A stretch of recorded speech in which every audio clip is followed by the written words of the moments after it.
Hello everyone. स्वागत है आपका टारगेट फॉर आईक्यू चैनल पर। मेरा नाम है एडवोकेट पायल जैन और आज मैं आपको कोड ऑफ सिविल प्रोसीजर का एक बहुत ही इम्पोर्टेंट टॉपिक पढ़ाने जा रही हूँ, जो कि प्री और मेंस दोनों के लिए ही बहुत इम्पोर्टेंट है। तो उस टॉपिक का नाम है प्लेंट। प्लेंट आपको पता है प्लेंट के बारे में कहाँ कहाँ पर दिया हुआ है? एक तो है सेक्शन नंबर 26। सेक्शन नंबर 26 क्या कहता है? Every suit shall be instituted by the presentation of the plaint. तो ये उसी प्लेंट के बारे में बात की गई है। और ऑर्डर 4 जो है वो स्पेसिफिकली इसी के बारे में बात करता है, इंस्टीट्यूशन ऑफ द सूट, जिसमें लिखा हुआ है कि प्लेंट जो है it shall be submitted in duplicate. तो आइए अब हम बात करते हैं ऑर्डर 7, जो स्पेसिफिकली प्लेंट के बारे में गिवन है कि प्लेंट का क्या प्रोसीजर है, क्या उसके अंदर इंग्रेडिएंट्स है उसके, उन सब के बारे में अब हम बात करेंगे। ऑर्डर 7 जो कि बात करता है प्लेंट, और प्लेंट क्या है? Basically it is a pleading of the plaintiff. Pleading के बारे में आपने कहा पढ़ा है। ऑर्डर नंबर 6 जो है वो बात करता है प्लीडिंग की। और प्लीडिंग क्या होती है? एक तो प्लेंट और रिटर्न स्टेटमेंट। लेकिन ये तो ऑर्डर 6 रूल 1 में गिवन है, लेकिन इसके अलावा जो हम रीजॉइंडर, एप्लीकेशन या फिर सेट ऑफ क्लेम ये सब भी करते हैं, क्या वो भी प्लीडिंग्स का पार्ट है? तो जी हाँ, ये सब भी प्लीडिंग का ही पार्ट है। तो इस वक्त हम जिस प्लीडिंग की बात कर रहे हैं प्लेंट की, वो किसकी है? प्लेंटिफ की। ठीक, तो प्लेंट क्या है?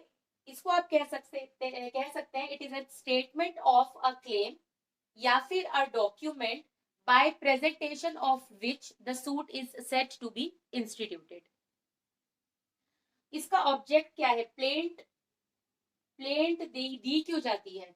To state the ground upon which the assistance of the court is sought by the plaintiff.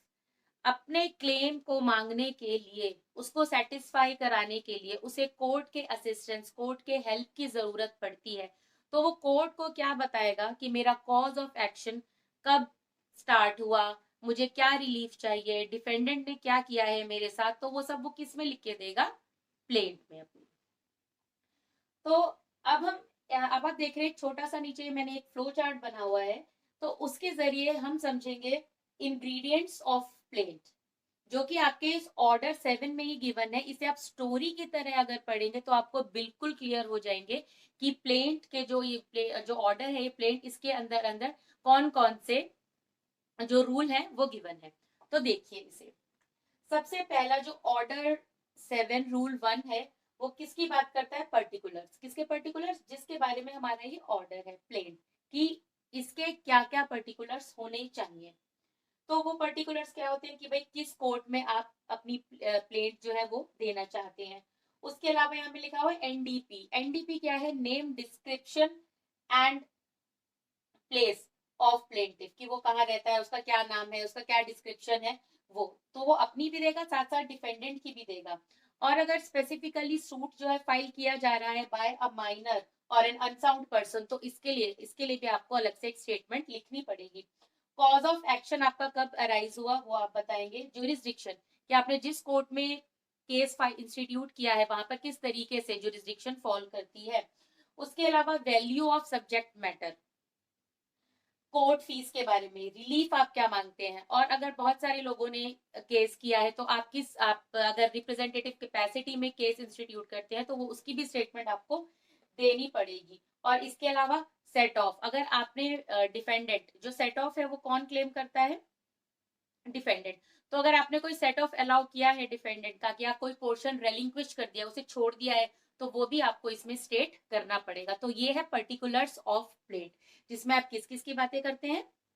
सबसे पहले तो आप बात करेंगे कि भाई कौन से आप कोर्ट में दे रहे हैं, तो कोर्ट्स नेम, कोर्ट का नाम, आइडेंटिफिकेशन, नेम प्लेंटिफ की, डिफेंडेंट की, फिर कॉज ऑफ एक्शन, रिलीफ क्या मांगते हैं, jurisdiction, value, subject matter, court fees आपने दी है, और इसके अलावा रिप्रेजेंटेटिव कैपेसिटी में आप केस तो नहीं कर रहे हैं। ये सब बातें पर्टिकुलर्स ऑफ प्लेंट में आती हैं।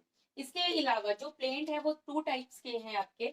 एक तो या तो मनी सूट्स, मनी सूट्स में आप किस तरीके से क्या पर्टिकुलर्स, मतलब प्लेंट जो है वो मनी सूट्स की भी हो सकती है, और सब्जेक्ट मैटर कभी कभार आपका क्या हो सकता है, इमूवेबल प्रॉपर्टी। तो मनी सूट्स में आपको किस तरीके से रिलीफ मांगना है उसका एक अलग प्रोसीजर है, और सब्जेक्ट मैटर जहां इमूवेबल प्रॉपर्टी है उसका एक अलग क्राइटेरिया है कि थोड़ा सा बताएंगे कि इसमें आपको स्पेसिफिकली क्या स्टेट करना है। उसके अलावा अगर आप सू कर रहे हैं एज रिप्रेजेंटेटिव तो भी आपको वो बताना पड़ेगा। उसके बाद आपको ये बताना है कि डिफेंडेंट का इसमें क्या इंटरेस्ट है और कहाँ पे उसकी लायबिलिटी बनती है, कि कहाँ उसने मेरे राइट्स का वायोलेट किया है और कहाँ पे उसकी लायबिलिटी बनती है कि वो मुझे रिलीफ दे। उसके अलावा लिमिटेशन, अगर सपोज करो आप लिमिटेशन पीरियड में फाइल नहीं कर पाते हैं सूट, तो आपको उसमें रीजंस देने पड़ेंगे कि भाई मैं उस पर्टिकुलर टाइम फ्रेम में सूट क्यों नहीं फाइल कर पाया, और अगर कोर्ट को सही लगेंगे, आपके रीजन सफिशिएंट लगेंगे, जस्टिफाइड लगेंगे, रीजनेबल लगेंगे, तो कोर्ट आपको अलाउ कर सकता है, but may subject to conditions. उसके बाद रिलीफ, आप रिलीफ मांगेंगे which should be expressed specifically, आपको मांगना पड़ेगा, एक्सप्रेसली मांगना पड़ेगा कि भाई मैं किस बात से होकर मुझे क्या नुकसान हुआ है और मैं क्या रिलीफ मांगता हूँ।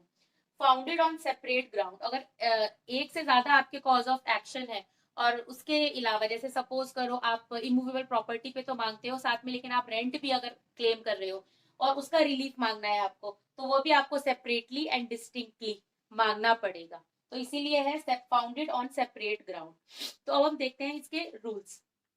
ये जो है आपके पर्टिकुलर्स, ये आ जाएगा आपका रूल 1 में, order 7 rule 1, money suits rule 2, immovable property subject matter तो रूल 3, जब आप सू कर रहे हैं as representative capacity rule 4, defendant का क्या इंटरेस्ट है उसकी क्या लायबिलिटी बनती है rule 5, limitation rule 6, relief rule 7, founded on separate ground ये है आपका रूल 8। तो ये सब मिला के एक तरीके से आपके बनते हैं इंग्रेडिएंट्स ऑफ प्लेंट, की प्लेंट के क्या क्या इंग्रेडिएंट्स हैं। ऑर्डर 7 में यहाँ तक हो गए हमारे रूल 1 2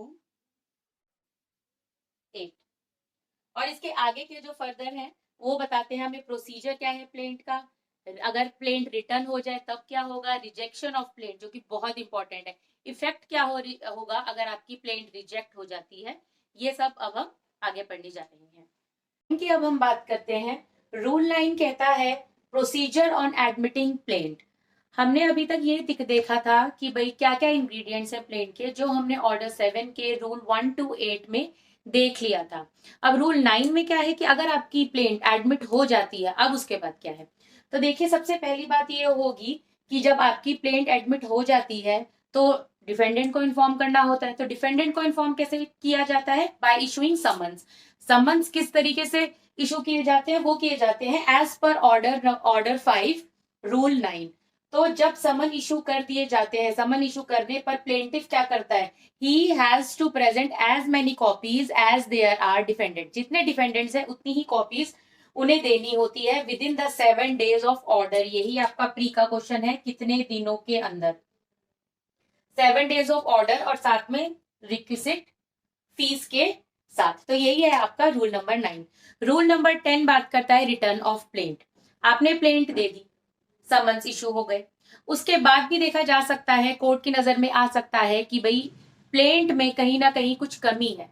वो जो डिफेक्ट की बात करते हैं, किस डिफेक्ट की, वो ज्यूरिसडिक्शन टेरिटोरियल ज्यूरिसडिक्शन का हो सकता है, सब्जेक्ट मैटर का हो सकता है, या पेक्यूनियरी भी हो सकता है।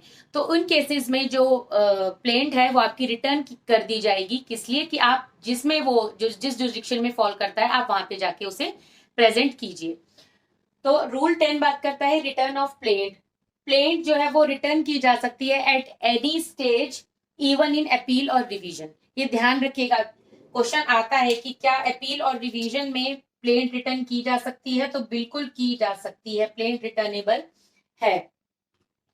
और जब जज इस बात से सेटिस्फाई हो जाएंगे कि हाँ भाई प्लेंट रिटर्न करनी ही करनी है, तो जज उसमें क्या लिख कर देंगे कि भाई किस दिन ये प्रेजेंट की गई थी, किस दिन ये रिटर्न की गई है, द पार्टी प्रेजेंटिंग इट, यानी कि प्लेंटिफ का नाम आएगा इसमें, किस पार्टी ने इसे प्रेजेंट किया था, and the reasons of return, की इस पर्टिकुलर रीजंस की वजह से प्लेंट जो है वो रिटर्न की जा रही है।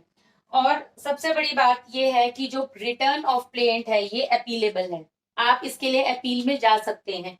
ये कहाँ पे लिखा हुआ है, ये लिखा हुआ है ऑर्डर 43 रूल 1 का क्लॉज ए कि ये जो है आपका अपीलेबल ऑर्डर है, और रिटर्न ऑफ प्लेंट आपकी कहलाती है not a continuation of suit. जब वहां पर पहुंच जाएगा, जिस ज्यूरिसडिक्शन की कोर्ट में जाना था, वहां पहुंचने के बाद वो कंटिन्यूएशन ऑफ सूट नहीं है, तो suit deemed to commence when plaint filed in proper court. तो जब से इंस्टीट्यूट माना जाएगा सूट, जब वो प्रॉपर कोर्ट में पहुंच जाएगा, वो कंटिन्यूएशन ऑफ सूट नहीं कहलाएगा। तो इसके प्री के बहुत सारे क्वेश्चन है 9 और 10 में। एक तो ये कि भाई कितने डेज का टाइम मिलता है, 7 डेज का टाइम मिलता है। Return of plaint appealable order है आपका, कहाँ पे गिवन है, 43 रूल 1 क्लॉज ए में गिवन है, it is not a continuation of suit. और रिटर्न ऑफ जो प्लेंट है वो कब, सूट कब इंस्टीट्यूट माना जाता है, when plaint is instituted, when the plaint is filed in the proper court. Moving on to rule number 11, order 7 का रूल नंबर 11 किसकी बात करता है, रिजेक्शन ऑफ प्लेंट। याद रखिएगा रूल 10 था रिटर्न ऑफ प्लेंट, और अब ये है रिजेक्शन ऑफ प्लेंट, जो प्री और मेंस दोनों के लिए बहुत ही इंपॉर्टेंट है। तो आप इसे प्लीज ध्यान से सुनिएगा, मैं इसे कंसाइज फॉर्म में लेकिन बहुत ही यूजफुल, जो जो उसके पॉइंट्स होने चाहिए एक आंसर में, मैं उसके हिसाब से आपको बता रही हूँ। तो आप प्लीज ध्यान रखिएगा इस सेक्शन के बारे में। Rejection of plaint, rejection of plaint के रीजन है कि किस किस रीजन की वजह से आपकी जो प्लेंट है वो रिजेक्ट हो जाती है। पहला, जब आपकी प्लेंट जो है वो डिस्क्लोज ही नहीं करती, कोई कॉज ऑफ एक्शन ही नहीं है, अगर कोर्ट को लगता है कि नहीं ये कोई कॉज ऑफ एक्शन है ही नहीं, तो आपकी जो प्लेंट है वो रिजेक्ट हो जाती है। तो इसका एक क्लॉज यही बात करता है, when the plaint does not disclose cause of action. दूसरा, रिलीफ क्लेम, जो आपने रिलीफ क्लेम किया है, जिस कोर्ट में आप गए हो, रिलीफ क्लेम किया है आपने, और आपने उसकी जो वैल्यू लिखी है उसे आपने अंडर वैल्यूड किया है जान के उस कोर्ट के जुरिस्डिक्शन में लाने के लिए, तो भी आपकी जो प्लेंट है वो रिजेक्ट हो सकती है। थर्ड, जो भी पेपर वर्क है इस प्लेंट जब हम फाइल करते हैं, तो अगर वो इनसफिशिएंटली स्टैम्प्ड है तो आपकी प्लेंट जो है वो रिजेक्ट की जाती है। इन दोनों क्लॉज के लिए, बी और सी के लिए, कोर्ट जो है आपको सफिशिएंट टाइम प्रोवाइड करता है, और अगर उस टाइम फ्रेम में आप नहीं करते हो, ये रेक्टिफाई नहीं करते हो, ये एक तरीके से जो है एरर है, तो आपकी जो प्लेंट है वो रिजेक्ट हो जाएगी। इसके प्रोवाइजो में ये भी बात लिखी है कि टाइम जो है वो बाद में भी, उसके बाद भी एक्सटेंड किया जा सकता है। यहाँ पे जो कोर्ट है अपनी कौन सी पावर यूज करेगी, गिवन अंडर सेक्शन 151 जो इनहेरेंट पावर्स है, टाइम जो है वो एक्सटेंड कर सकती है अगर कोर्ट को लगता है कि रीजन जो है वो एक्सेप्शनल नेचर का है और इससे ग्रेव इनजस्टिस हो जाएगी प्लेंटिफ को, तो वो टाइम एक्सटेंड कर सकते हैं। फोर्थ, डी बात करता है, D clause, time barred by law. अगर आपका जो आपने जो सूट फाइल किया है वो टाइम बार्ड हो चुका है तो आपकी प्लेंट जो है वो रिजेक्ट हो जाएगी। नॉट फाइल्ड इन डुप्लीकेट, अगर आपने जो प्लेंट है अब अमेंडमेंट के बाद 1 जुलाई 2002 के बाद जो प्लेंट है वो आपको डुप्लीकेट में प्रेजेंट करनी होती है, अगर आप नहीं करोगे तो उसके लिए भी आपकी प्लेंट जो है वो रिजेक्ट की जा सकती है। और ऑर्डर 7 रूल 9 में जो जो भी स्टैट्यूटरी प्रोविजंस दे रखे हैं, अगर आपने उसका कंप्लायंस नहीं किया तो आपकी जो प्लेंट है वो रिजेक्ट हो जाएगी। तो non compliance of the provisions, statutory provisions given under order 7 rule 9 may lead to rejection of your plaint. तो और ये ध्यान रखिएगा, ये जो ये एफ तक के पॉइंट्स हैं ये एग्जॉस्टिव नहीं है, ये नॉन एग्जॉस्टिव है, इसमें और भी पॉइंट्स आ सकते हैं। अब बात करते हैं रूल 12 की, procedure on rejecting plaint. Procedure क्या होगा, जज जो है वो ऑर्डर पास करेगा और रीजंस लिखेगा कि मैं किस रीजंस की वजह से जो ये प्लेंट है वो रिजेक्ट कर रहा हूँ। 13 बात करता है इफेक्ट ऑफ रिजेक्शन। रिजेक्शन के बाद अब प्लेंटिफ के पास क्या रेमेडी है, प्लेंटिफ क्या कर सकता है, फ्रेश प्लेंट फाइल कर सकता है on same cause of action. और ये जो है रिजेक्शन ऑफ प्लेंट ये अपीलेबल है। कैसे, आपको याद होगा डेफिनेशन क्लॉज का डिक्री 2 क्लॉज 2 जो कि बात करता है कि जो रिजेक्शन ऑफ प्लेंट है वो डीम्ड डिक्री मानी जाएगी, तो इसीलिए ये अपीलेबल है, रिजेक्शन ऑफ प्लेंट अपीलेबल है। अब हम बात करते हैं रूल नंबर 14 की, और रूल 14 देख लेते हैं। अब रूल 14 बात करता है प्रोडक्शन ऑफ डॉक्यूमेंट्स। डॉक्यूमेंट्स जो है, जब केस फाइल होता है तो कौन केस फाइल करता है, प्लेंटिफ। तो जाहिर है कि डॉक्यूमेंट्स प्लेंटिफ को एट द टाइम कि जो वो जब प्लेंट सबमिट करता है तो उसे कुछ डॉक्यूमेंट्स देने होते हैं टू सपोर्ट हिज क्लेम। तो ये हमारा रूल 14, ऑर्डर 7 का रूल 14 की प्रोडक्शन ऑफ डॉक्यूमेंट्स, कि उसे डॉक्यूमेंट्स प्रोड्यूस करने पड़ेंगे। तो इस रूल में क्या है कि जो प्लेंटिफ है उसे प्रोड्यूस करना पड़ता है at the time of presentation of plaint copies of all the documents on which he sues और ही सीक्स टू रिलाई, जिस पर कि वो भरोसा करता है कि उसकी ही इन डॉक्यूमेंट्स की ही वजह से उसे रिलीफ मिलने वाला है, तो उसे ऐसा करना पड़ेगा। उसे क्या करना पड़ेगा? डॉक्यूमेंट्स प्रोड्यूस करने पड़ेंगे, कॉपीज। ठीक, अगर वो ऐसा नहीं करता तो क्या कॉन्सिक्वेंस है नॉन प्रोडक्शन का? तो नॉन प्रोडक्शन के अगर वो नहीं प्रोड्यूस करता है तो उसकी वजह से उसे बाद में ये ऐसा नहीं करने दिया जाएगा कि वो डॉक्यूमेंट्स बाद में प्रोड्यूस करे। लेकिन इसका एक एक्सेप्शन भी है कि he would be allowed only with the leave of court, otherwise not to be received in as evidence। अगर वो डॉक्यूमेंट बाद में सबमिट कराता है तो उसे एविडेंस के तौर पे नहीं लिया जाएगा, कोर्ट एक्सेप्ट नहीं करेगी। उसके बाद इसमें एक्सेप्शंस और क्या है कि भाई एक तो ये हो गया कि एविडेंस के तौर पर नहीं लेगी, तो और क्या है कि अगर उसने डॉक्यूमेंट्स नहीं प्रोड्यूस करे हैं तो किस वजह से नहीं करे हैं, और उसमें कोर्ट जो है वो छूट दे देती है कि आप बाद में ऐसा कर सकते हैं। तो वो दो एक्सेप्शंस में से पहला ऐसे है, document reserve for purpose of cross examination of defendant. Defendant के क्रॉस एग्जामिनेशन के लिए उसने वो डॉक्यूमेंट बचा के रखा हो तो वो बिल्कुल eight the time of plaint अगर वो नहीं डॉक्यूमेंट जमा करता है तो कोई बात नहीं। और दूसरा, document handed over to a witness merely to refresh his memory. अगर एक पर्टिकुलर डॉक्यूमेंट वो किसी एक विटनेस को देता है कि जिससे उसकी मेमोरी जो है वो रिफ्रेश हो,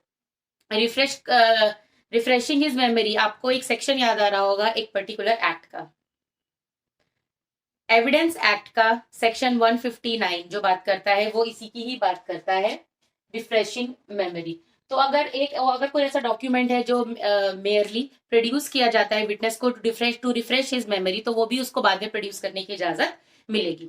आई होप ये वाले सारी जो ये प्लेंट के ऑर्डर्स हैं आपको ये बहुत अच्छे से याद हो जाएंगे। और प्लीज इस और अच्छे से डीपली पढ़ने के लिए, मेंस के लिए प्रिपेयर करने के लिए आप प्लीज हमारे टारगेट फॉर IQ चैनल को सब्सक्राइब करें, लाइक करें और हमारे पेड ग्रुप को ज्वाइन करें। और अगर आपको ये वीडियो पसंद आती है तो प्लीज इसे लाइक करें, क्योंकि इससे हमें बहुत मोटिवेशन मिलती है to do better in our job. Thank you.